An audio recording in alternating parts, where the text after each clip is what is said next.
আর যারা র্যাগিং করছে তারা যদি খুব বড় কেউ হয়, মানে কানেকশনের দিক থেকে বড়, পয়সাওয়ালা বাড়ির থেকে আসছে, তাদের কে থামাবে?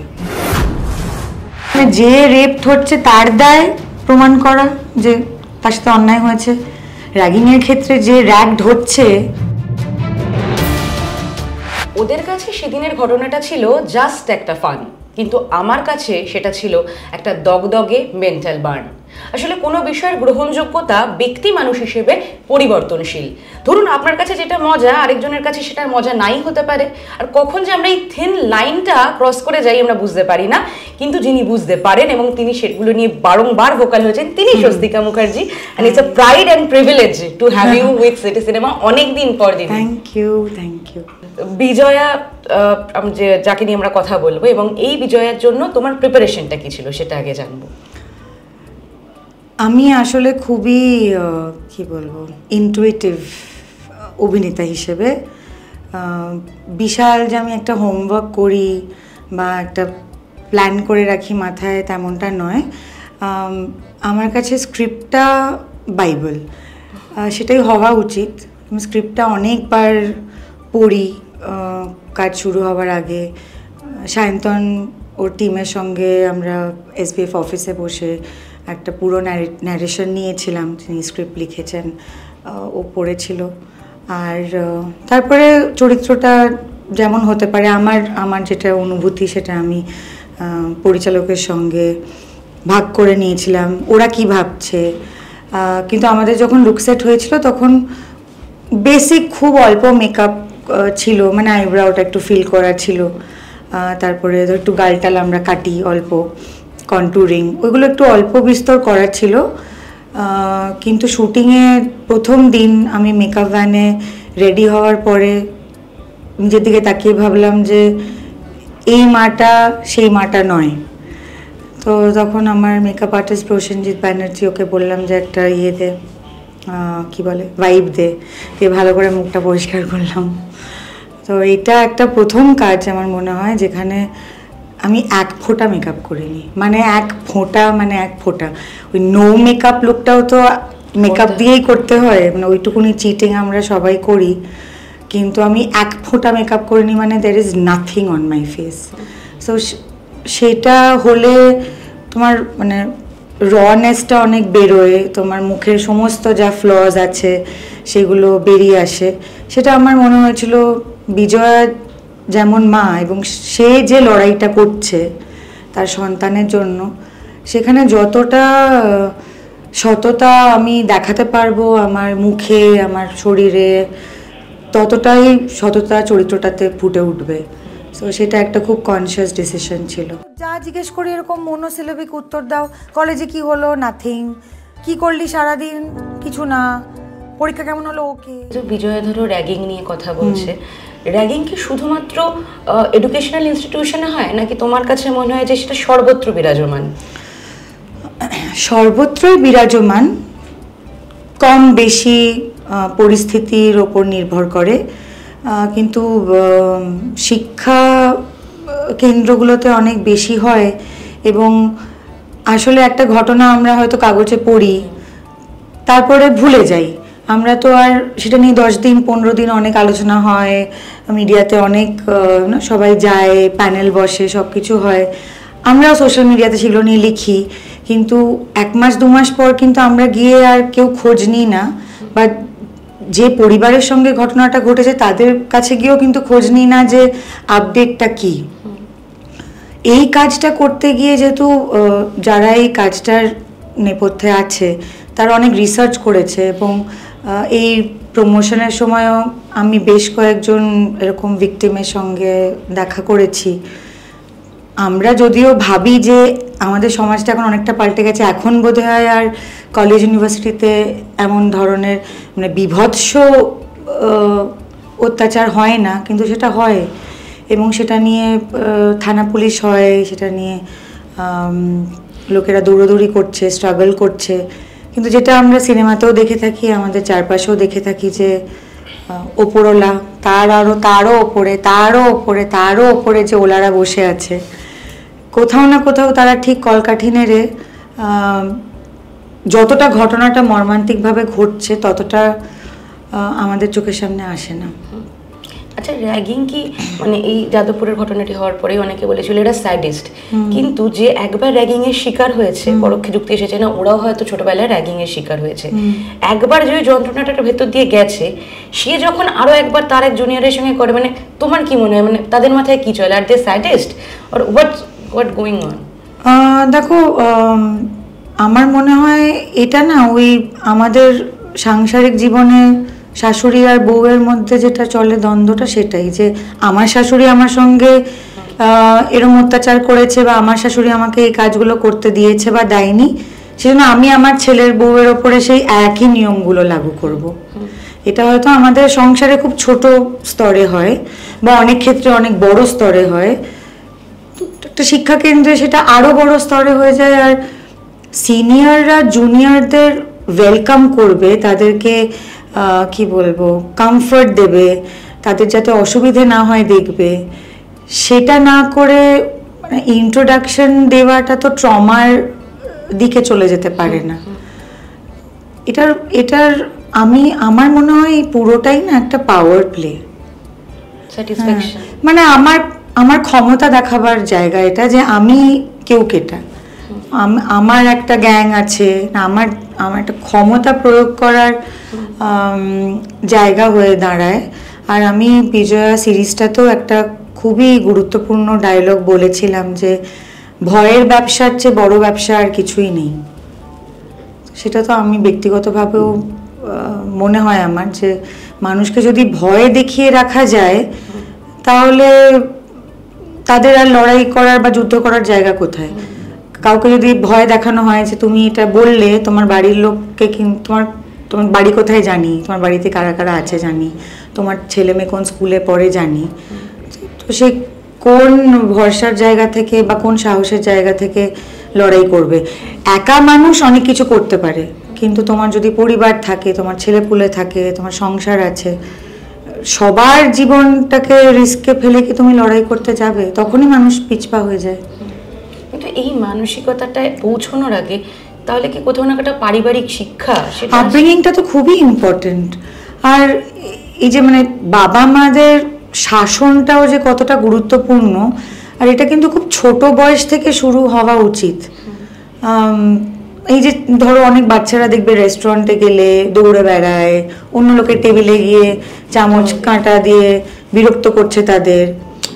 করো না বললে তো হয় না, শাসনটা সেভাবেই করতে হবে যেন আর জীবনে কোনোদিনও সেটা সেই ভুলটা সে না করে, বা তাকে বোঝানো যে এটা ভুল, এটা করা ঠিক নয়, এটা ব্যাড ম্যানার্স।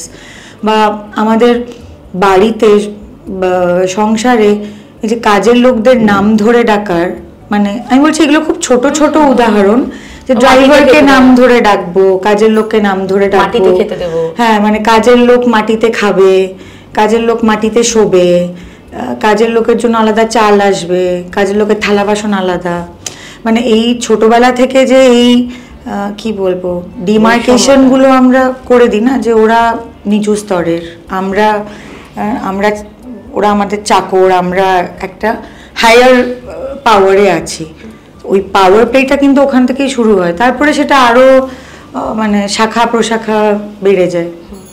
এই তোমার এরকম এখানে যে চরিত্রটা, যেহেতু গ্রাম থেকে আসে একটি ছেলে, তার হ্যাঁ গ্রাম না মানে ওই সাব মফস্বল, নৈহাটি দেখিয়েছি আমরা। তো ধরো এই মফস্বল থেকে আসা, বা ধরো কেউ ধরো একটু মেয়েলি স্বভাবের কোন একটি ছেলে হয়তো একটু মেয়েদের মতন করে কথা বলে, বা নন এলিট ক্লাস যদি বলা যায়, তাদের ওপর কি আক্রমণটা বেশি? মানে সফট টার্গেটকে অ্যাটাক করে কি আর যে আনন্দটা ওটা চরিতার্থ করাটাই কি এটার একটা মূল উদ্দেশ্য? যার মানে যে একটা পয়সাওয়ালা ঘর থেকে আসে, বা ধরো শহরে তার বড় হওয়া, সে ইংরেজি জানে, তার বাবার 4টে কন্ট্যাক্ট আছে, তাদেরকে কি আমি টার্গেট কখনোই করব? আমি করব যারা হয়তো মা একা আছেন, বা খুবই হয়তো আমি কি বলবো ছাপোষা চাকরি করে বাবা, সামর্থ্য কম, হ্যাঁ চেনা পরিচিতি কম, যারা শহরতলি থেকে শহরে আসছে পড়াশোনা করতে, তারা কাকে চিনবে? তাদের কলেজ বা ইউনিভার্সিটির গণ্ডিটাই তো তাদের পরিচিতি হয়ে দাঁড়াবার কথা। তো তো সেটা সেটা যদি একটা খুবই মর্মান্তিক জায়গায় পৌঁছয় তাহলে, আর আমার মনে হয় এই ট্রমাটা না সারা জীবন বয়ে বেড়াতে হবে। মানে যাদের ওপর এই অত্যাচারগুলো হচ্ছে বা যারা এই র্যাগিংয়ের থ্রু দিয়ে যাচ্ছে, এই ট্রমাটা কিন্তু সারা জীবনের। এটা কিন্তু আমি মানে হলো তারপরে সব ঠিক হয়ে গেল, আমি ভুলে গেলাম, এটা আমার মনে হয় না হয় কখনো। দিদি, এই ঘটনার পর মানে যাদবপুরের ঘটনাটির পরে বেশ কতগুলো লেখা মানে কথা সমাজ মাধ্যমে ঘুরে বেড়ায়, সেগুলো তোমার কাছে আসবো। সেক্ষেত্রে আরেকটা প্রশ্ন করব, এই যে থিন লাইন, কোনটা লেগ পুলিং কোনটা মজা, মানে আমাকে আরেক আর ও তো মেনে নিয়েছে, তোর কি হলো, এই জিনিসটা আসে যে আমরা বুঝতেই পারি না যে কাকে কোনটা বলে কতটা হার্ট করছি, সেটা আমরা বুঝতে পারছি না। এই জায়গাটা, এই শিক্ষাটা দেবে কে, ইনস্টিটিউশন কিভাবে তৈরি হতে পারে বলে তোমার মনে হয়? বাড়ি দেবে, প্রথমে তো বাড়ি দেবে, বাবা মা দেবে, আত্মীয় স্বজন দেবে, তারপরে স্কুলের টিচাররা দেবে, তারপরে প্রফেসররা দেবে। কিন্তু আমরা এরকম অনেক ভিক্টিমের সাথে কথা বলেছি যেখানে খুবই বড় বড় ইনস্টিটিউশনের প্রফেসররাও কিন্তু এই র্যাগিংয়ের মানে যে চক্রটা তার মধ্যে ইনভলভড।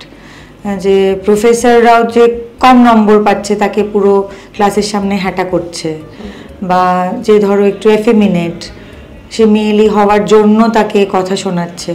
যতই আমাদের মানে লিগালি সুপ্রিম কোর্টের রায় বেরোবার পরও এটা অনেক কি বলবো সমাজের মধ্যে আমাদের মেনে নিয়ে এটাকে খুবই একটা সাধারণ বিষয় হিসেবে আমাদের মেনে নিয়ে চলা উচিত, কিন্তু আমার মনে হয় না সেটা আমরা করে উঠতে পারি।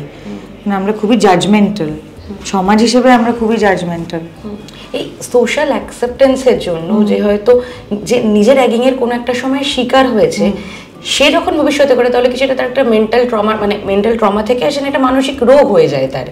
যে এই যে ছোটবেলায় আমরা স্কুলে আঁকুঠে বাচ্চাদের দেখি না, জিনিসপত্র ভাঙে, পেন্সিল বক্স ভাঙে, ওয়াটার বোতল ছুঁড়ে ফেলে দিচ্ছে, ওই সময় থেকেই কিন্তু অনুশীলনটা শুরু হওয়া উচিত, তাদের থামানোর, তাদের বলা যে এটা উচিত না, বা যদি কাউন্সেলিংয়ের প্রয়োজন হয়।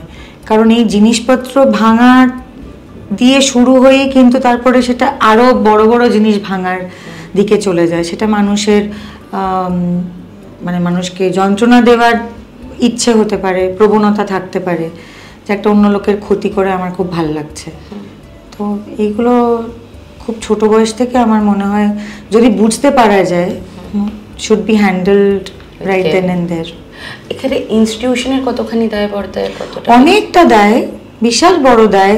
আমাদের এখন এই যে অ্যান্টি র্যাগিং সেল আছে, ইউনিভার্সিটিতে প্রফেসররা আছে, ডিন আছে, এই যে বিভিন্ন হিউম্যান রাইটস কমিশনে যারা সব মানে এখন ইউনিভার্সিটি এতে যে কলেজে যে এই মানে গ্রুপসগুলো হয়েছে যাদের আসলে এই কমপ্লেনগুলো নিয়ে সেগুলোকে থামানোর ব্যবস্থা করা উচিত।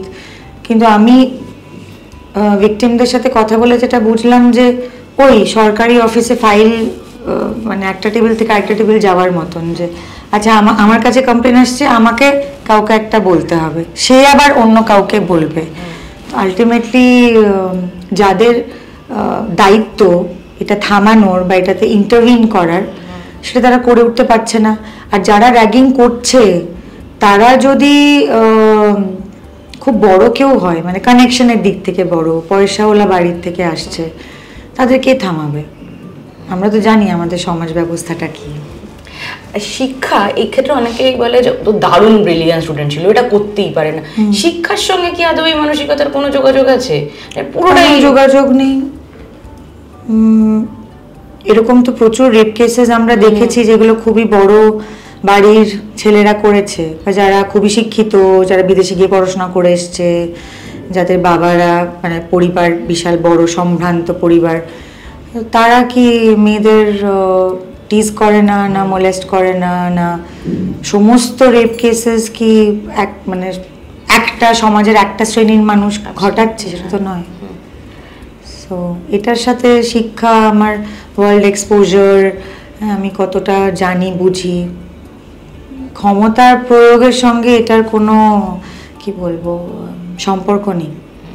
তুমি সবসময় বিভিন্ন সাহসী, বিভিন্ন মানে কি বলবো উদ্দেশ্য নিয়ে এবং কনসেপ্ট নিয়ে কাজ করেছো, সে জায়গা থেকে এটাও যে দারুণ একটা ইম্প্যাক্ট ফেলবে সেটা বলার অপেক্ষা রাখে না। কিন্তু তাও ধরো কয়েক মাস আগেই অ্যানিমাল নিয়ে তখন বিভিন্ন বিতর্ক তৈরি হলো, অনেকেই বলেছে যে একটা সিনেমা সমাজকে বদলাতে পারে না। সেক্ষেত্রে দাঁড়িয়ে যখন তোমরা একখানা ইস্যুকে নিয়ে তোমাদের ভাবে মানে তোমাদের মতন করে পর্দায় আসো, সেক্ষেত্রে তোমাদের ভাবনাটা কি থাকে? যে সমাজ তো বদলাতেই চাও, কোনো না কোনো বক্তব্য তো তোমাদের মাধ্যমেই আসে। দেখো, আমার মনে হয় যে ঘটনাগুলো আমাদের চারপাশে ঘটছে সেগুলো যদি আমরা একটা গল্পের মাধ্যমে মানুষের সামনে তুলে ধরতে পারি, কারণ আমার মনে হয় ভিজুয়াল মিডিয়ামটা সবচেয়ে স্ট্রং, মানে আর্টসের যে বিভিন্ন মিডিয়াম আছে সেখানে ভিজুয়াল মিডিয়ামটা সবচেয়ে বেশি গুরুত্বপূর্ণ, এবং সেটা মানুষের মনে দাগ কাটে, মানুষের মনে থাকে। ভালো অভিনয় করতে পারলে গল্পের সঙ্গে মানে চরিত্রটা যদি বিশ্বাসযোগ্যভাবে বাস্তবায়িত করা যায় তাহলে সেটা অনেক মানুষের মনে সেটা রয়ে যায় অনেক দিন ধরে। আলোচনা আবার শুরু হওয়ার জন্য তো কোনো কাজ করতে হবে, কারণ এই র্যাগিং এর বিষয়টা তো আমরা ভুলেই গেছিলাম। আমার তো মনে পড়ছে না, আমি নিজেও ব্যক্তিগতভাবে বিজয়ার কাজটা শুরু হবার আগে অনেক বছর ধরে তো আমরা র্যাগিং নিয়ে কথা বলি না। যখন ঘটনাটা ঘটেছিল তখন হ্যাঁ তৎক্ষণাৎ আমরা প্রচুর আলোচনা করি, কিন্তু তারপরে কিন্তু ভুলে যাই, কারণ আবার পরের সপ্তাহে অন্য কিছু হচ্ছে, তারপরের সপ্তাহে অন্য কিছু হচ্ছে।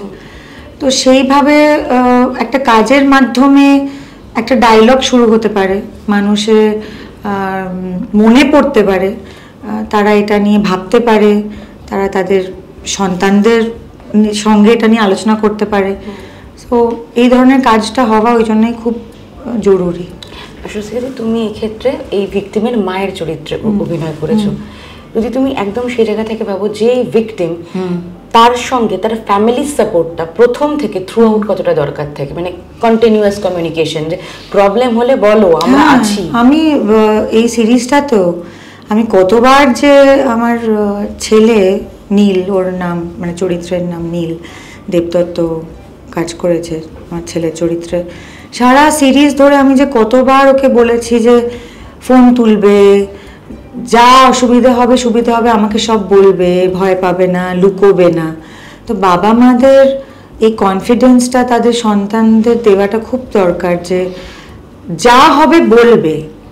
মানে মাকে বলতে পারবো না, বাবাকে এটা বলতে পারবো না বলে লুকিয়ে গেলাম, তারপরে একটা ছোট একটা সমস্যা অনেক বড় হয়ে যেতে পারে যখন it will go out of hands. প্রথমেই যখন সমস্যাটা হচ্ছে তখন বলে দিলে অন্তত অভিভাবক হিসেবে তারা আসতে পারে, তারা কলেজে কথা বলতে পারে, তারা একটা ব্যবস্থা নিতে পারে, তারা একটা ডিসিশন নিতে পারে। কিন্তু না জানলে আমি কি করতে পারবো? মানে যদি আমার সন্তানের কোনো রকম অসুবিধা হয় সেটা তো প্রথমে আমাকে জানতে হবে। সেই জন্য বাবা মাদের ওই স্বচ্ছ যোগাযোগটা বা কমিউনিকেশনটা রাখা তাদের ছেলে মেয়েদের সঙ্গে খুবই দরকারি। এটা অনেকটাই তারে জামিন পারের কথাটা মনে পড়ে যায়, যে বাবাটা যখন মানে প্রথম দেখতে বলে অ্যাম্পলি থিয়েটার যখন প্রথমবার বলছে, কিছু ছোট ছোট জিনিস যেগুলো আমরা মানে ছোট নয় বড় ডেফিনেটলি, যেটা হলো যাদবপুরের ইনসিডেন্ট কিংবা যে কোনো ধরনের এরকম ইনসিডেন্ট, র্যাগিং এর ইনসিডেন্ট পাওয়ার পর যে তথাকথিত কথাগুলো চলে আসে সেগুলোতে তুমি কি বলবে? অনেকেই সেই সময় বলেছিল নিজের ফ্যামিলিকে জানাতে পারেনি, মানে তাদের ডিফেন্স মেকানিজমটা এটা ছিল দূর থেকে দেখে। জানানোর সময়টাও তো পেতে হবে। প্রথমেই আমরা একটা যখন ঘটনা আমাদের জীবনে ঘটে, প্রথম কথা সেটার সাথে আমাদের নিজেদের ব্যক্তিগতভাবে বুঝতে পারা যে আচ্ছা এই ঘটনাটা আমার সঙ্গে ঘটেছে, সেখানে একটু সময় যায়। তারপরে ভাবি যে ঠিক আছে এটা নিজে ম্যানেজ করে নিতে পারবো। তারপরে যখন সেটা করতে পারি না তখন ভাবি বাড়িতে জানাতে হবে। তো সেই সময়টাও তো আমার কাছে থাকতে হবে। মানে এক্ষুনি একটা ঘটনা ঘটলো, তার 2 ঘন্টা পরে ওটা একটা এমন মাত্রায় চলে গেল যে আমি জানাতেই পারলাম না। এরকম মানে আমার গল্পে বিজয়া, আমি যেরকম আমার স্বামী মারা গেছে, আমি সিঙ্গল মাদার, সে তার মানে একটা ছেলের মনে হতেই পারে যে মা একা হাতে সব কিছু সামলাচ্ছে, একটু দেখি, না পারলে মার সঙ্গে নিশ্চয়ই যোগাযোগ করব। তো এরকম মানে কি বলবো, যারা ধরো কষ্ট করে ছেলে মেয়েদের পড়াশোনা করাচ্ছে, বড় কলেজে পড়তে পাঠাচ্ছে, ছেলে মেয়েদের অনেক সময় মনে হয় না যে এই বাবা মার ওপর এই চাপটা সৃষ্টি করব না, হট করে আমাদের সঙ্গে হলে ইমিডিয়েটলি আমরা বাবা মাকে কি জানাই, যখন ঝামেলাটা গভীরে চলে যায় তখনই জানাবার সাহস আসে না আমাদের যে না এবার বলতেই হবে। আর বাইরে থেকে দেখো এরম ধরনের কমেন্ট আমরা সর্বত্র সর্ব জায়গায় করি, শুধু র্যাগিং কেন, মানে একটা রেপ কেসেও তো আমরা বলি যে দায়টা সব আমাদের দেশে। আমার মনে হয় আমাদের মানে বড় হয়ে ওঠা, আমাদের ভাবনা, আমাদের জীবনযাপন, আমাদের মনন এমনই যে সবসময় দায়টা ভিকটিমের। তুমি বলেছিলে হ্যাঁ, মানে যে রেপড হচ্ছে তার দায় প্রমাণ করা যে তার সাথে অন্যায় হয়েছে, র্যাগিং এর ক্ষেত্রে যে র্যাগড হচ্ছে তার তার তার আর তার পরিবারের দায়।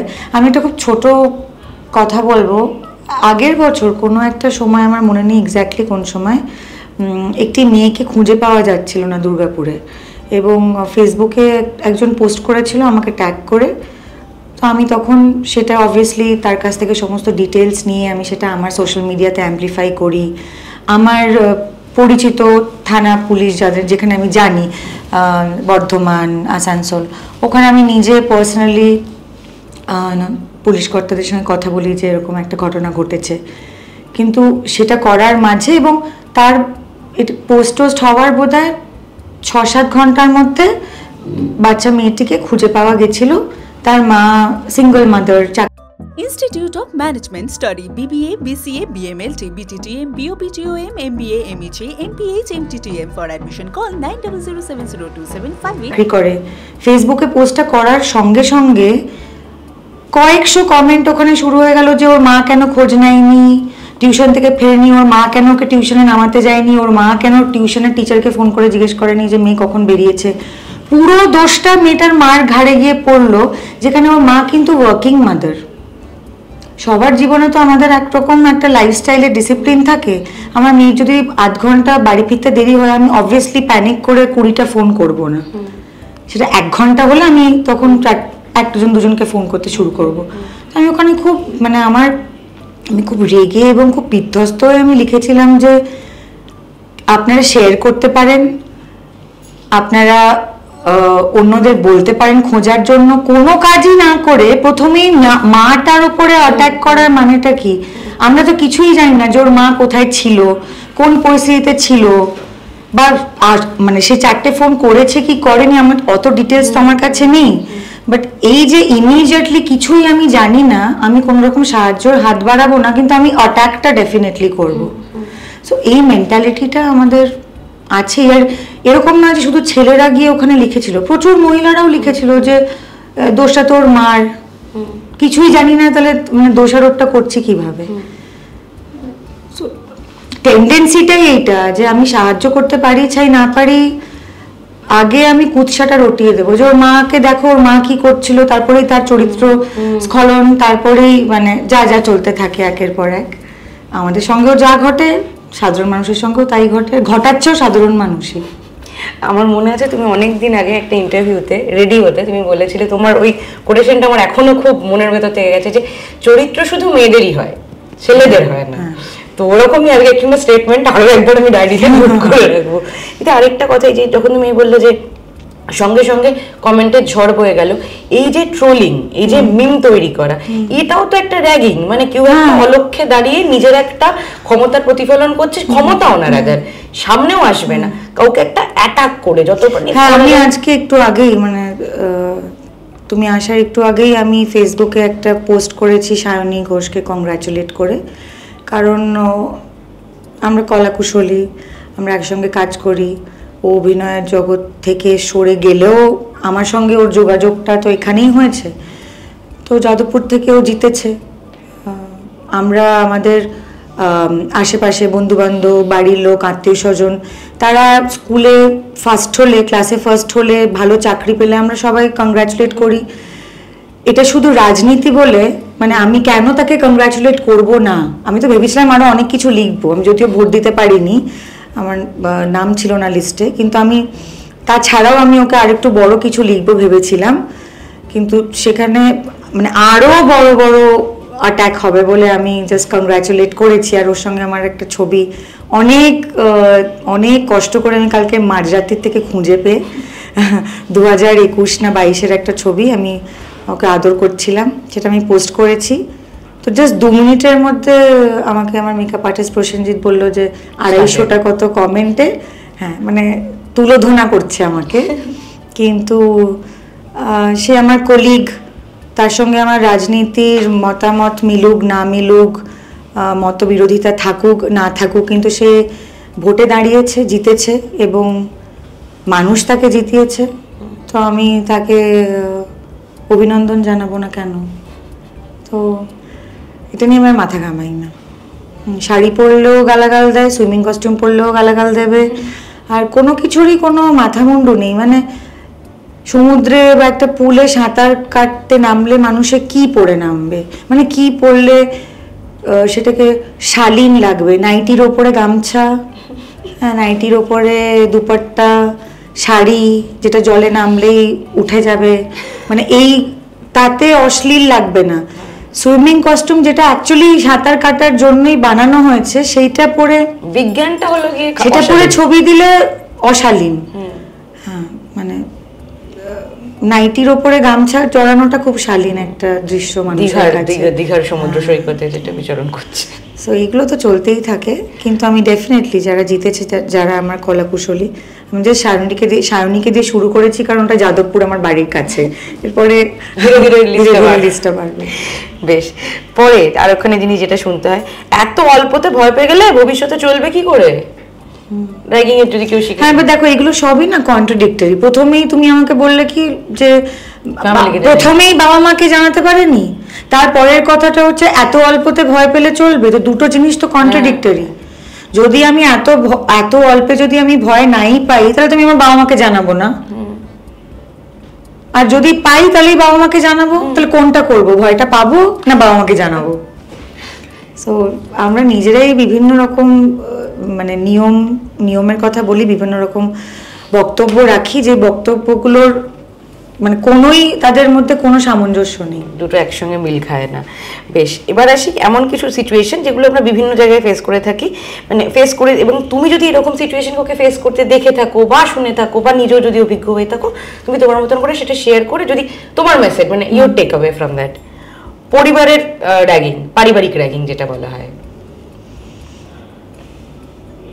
না, মানে আমার মনে হয় পরিবারের র্যাগিং, আমার মনে হয় এই যে একটা ইমব্যালেন্স ক্রিয়েট করা একটা ভাই বোনের মধ্যে, যেটা আমি ছোটবেলায় দেখেছি, আমাদের সামনেও হয়েছে, যে মাছের সবচেয়ে বড় ভালো পিসটা দাদাকে দেওয়া হবে, আর তারপরে মানে ছোট পিসগুলো বোনেরা পাবে, মানে ভাইয়েরা বড় পিস পাবে মাছের, বোনেরা ছোট পিস পাবে। বা আমাদের বাড়িতেও ধরো এই যে মায়েরা সবসময় সবচেয়ে খারাপ খাবারের পিসটা নিয়ে সন্তুষ্ট থাকে, সবার লাস্টে খায়, সবার শেষে খাবে, সব থেকে মানে যে পিসটা কারুর পছন্দ না সেটা মা খুব তৃপ্তি করে খাবে। তো এই ইমব্যালেন্সটা কিন্তু পরিবারে এই স্তর থেকেই শুরু হয়। তো সেটা এখন সময় পাল্টাচ্ছে, যুগ পাল্টাচ্ছে, মাদেরও উচিত একসঙ্গে বসে খাওয়া, তাদের যে মাছের পিস মাংসর পিস ভালো লাগে সেটা বেছে নিয়ে খাওয়া। আর ছেলে মেয়েদের এটা দায়িত্ব যে মানে তাদের নিজেদের মধ্যে বা মায়ের সঙ্গে যদি এই একটা হয় না যে মাদের স্নান করার টাইমে ঠিক থাকে না, খাওয়ার টাইমে ঠিক থাকে না, সবার আগে ওঠে সবার লাস্টে শোয়। তো এইগুলো একজন মানে একটা পরিবারের মধ্যে সবাইকেই চেষ্টা করতে হবে যাতে প্রথম থেকে এই ব্যালেন্সটা একটু মেনটেন করা যায়। মানে অন্য একটা কথা আসছিল, মানে একটা ছবি চলে এলো। আচ্ছা, এডুকেশনাল সিস্টেমের র্যাগিং, এই যে প্যারেন্ট টিচার মিটিংয়ে মানে যে একটু উইক স্টুডেন্ট তাকে বলা হয় না যে এরমভাবে তো তুমি পাস করবেই না, তাকে তুমি বুঝিয়েই দিচ্ছ যে তোমার কিছুই হবে না, তুমি ক্লাসেও ফেল করছো, তুমি ভবিষ্যতে গিয়েও ফেল করবে। তো টিচার্স শুড বি সেন্সিটিভ, যে যেটা পারে না সে হয়তো অন্য কিছু পারে, মানে সে হয়তো দারুণ, সে হয়তো ইংরেজিতে দুর্ধর্ষ, সে হয়তো বাংলায় দুর্ধর্ষ, সে হয়তো দারুণ আঁকে, দারুণ নাচ করে, তার কি বলবো কারিকুলার অ্যাক্টিভিটিসে সে হয়তো অপূর্ব সুন্দর, সে হয়তো অঙ্কে কাঁচা, হয়তো মানে সায়েন্সে কাঁচা। আমি যেরকম সারা জীবন অঙ্কে ফেল করেছি, তো একটা বয়স অব্দি টিচাররা বলতো যে তোমার তো কিচ্ছু হবে না জীবনে। তো জীবনে অ্যাকচুয়ালি আমি কি করব, আমার স্কুলের পড়াশোনাটা কতটাই বা আমার ভবিষ্যতে কাজে লাগবে, এটা তো একমাত্র ভবিষ্যৎ বলতে পারে। তো এইগুলো একটু আমার মনে হয় সেন্সিটিভিটি দরকার। আর অনেক স্কুলে আমি জানি রোল নাম্বার রাখা হয় ক্লাসের র্যাঙ্কিং হিসেবে, which I think is detrimental to everybody's confidence. মানে এটা তো একটা ডিজাস্টার যে ক্লাসে যদি 50টা স্টুডেন্ট থাকে, যার রোল নাম্বার 50 নম্বর, সে জানে আমি যে ক্লাসে আমি সবার লাস্টে, সেটা নিয়েই সে 1 বছর ধরে পড়াশোনা করছে যে আমি কি করে 50 থেকে 49-এ যেতে পারি। মানে এই প্রেশারটা তো একটা মানে বিভৎস প্রেশার। স্কুল কর্তৃপক্ষর অনেক বেশি দায়িত্বশীল হওয়া উচিত এই বিষয়গুলো নিয়ে। বেশ, নেক্সট, ওয়ার্ক কালচার র্যাগিং। এখন তো তাও একটু অনেক কমেছে, HR খুবই কি বলবো স্ট্রিক্ট হয়ে গেছে আজকাল বেশিরভাগ অফিসেই। মিটু হওয়ার পর থেকে তো আমার মনে হয় কাজের আবহাওয়া অনেক পাল্টেছে অফিসে। বাট ওয়ার্ক কালচার র্যাগিং মানে হয়তো এই যে উইকেন্ডসে অনেক বেশি কাজ দিয়ে দেওয়া হয়, বা আমাদের এই যে ওয়ার্ক ফ্রম হোম শুরু হয়েছে কোভিডের পর থেকে, সেখানে তো কোনো অফিস আওয়ার্স নেই, ওয়ার্ক ফ্রম হোমের তো কোনো অফিস আওয়ার্স নেই। মানে সকাল 8টাতেও আমি দেখেছি আমার বন্ধু বান্ধবরা ল্যাপটপ খুলে বসে আছে, রাত্রির 11টার সময়ও ল্যাপটপ খুলে বসে আছে। কোভিড তো চলে গেছে, এখন তো এটা একটু বন্ধ হওয়া উচিত। আর last but not the least, সেটা হলো গিয়ে যে কোনো পার্টি এরকম নাইট পার্টি বা যে কোনো পার্টি র্যাগিং। পার্টিতে র্যাগিং হলে তো সেটা অফকোর্স মানে it will be a illegal thing to happen, police case হয়ে যাবে। কিন্তু পার্টিতে গেলে মেয়েদের সমাজ যে র্যাগটা দেয়, রাত্রির করে বেরিয়েছো কেন, হাত কাটা পোশাক পরেছো কেন, ছোট স্কার্ট পরেছো কেন, মদ খাচ্ছ কেন, হাতে সিগারেট কেন। এবং অদ্ভুত একটা জিনিস যে যদি ওয়াইন খাও সেটা নিয়ে মানে মানুষের অতটা সমস্যা হয় না, উইস্কি খেলে সমস্যা হয়। মানে মেয়েদের অ্যালাউয়েন্স হচ্ছে বিয়ার ওয়াইন অবধি ঠিক আছে, তার বেশি হয়ে গেলে সেটা হ্যাঁ সেটা কলঙ্ক আর কি। তো আমি তো এগুলো নিয়ে কি করে কথা বলবো, আমি তো এমনি পুরোটাই কলঙ্ক আর কি। আমি একদম শেষ যে প্রশ্নটা করব সেটা হলো না, এই ওয়েব সিরিজকে নিয়ে নয়, সেটা হলো তোমাকে দেখে আমার, যে তুমি কখনোই খুব প্রিচি ওয়েতে কিছু বলনি, বা তুমি তোমার জীবন দর্শন দিয়েও দারুণ কিছু দেখনি যে সবসময় তুমি পাহাড়ে আছো, সব সময় শুধুমাত্র একদম আমাদের কাছে যেরকম একটা মডেল ক্যারেক্টার হয়ে থাকে সেরকম না। ইয়েট তোমার সঙ্গে কথা বলে বা তুমি যেরকম তোমার যাপনটা যেরকম ভাবে তুমি শেয়ার করো, সহজভাবে কথা বলো, তাতে অনেক মানুষের কাউন্সেলিং হয় শুধুমাত্র তোমার কথা। How do you do this? এটা আমার নিজের প্রশ্ন। ওই যেটা যে জীবনযাপনটাই যদি আমি আমার মতে করতে যাই, তখন আমার কাছে এটা নিয়ে কথা বলা বা আমার মতামত ব্যক্ত করার জন্য আমার কি বলবো মানে আমাকে তো ভেবে চিনতে একটা মাথায় ন্যারেটিভ তৈরি করে যে আমি ভাষণ দেব, হ্যাঁ আমি মানুষকে একরকম বোঝাবো।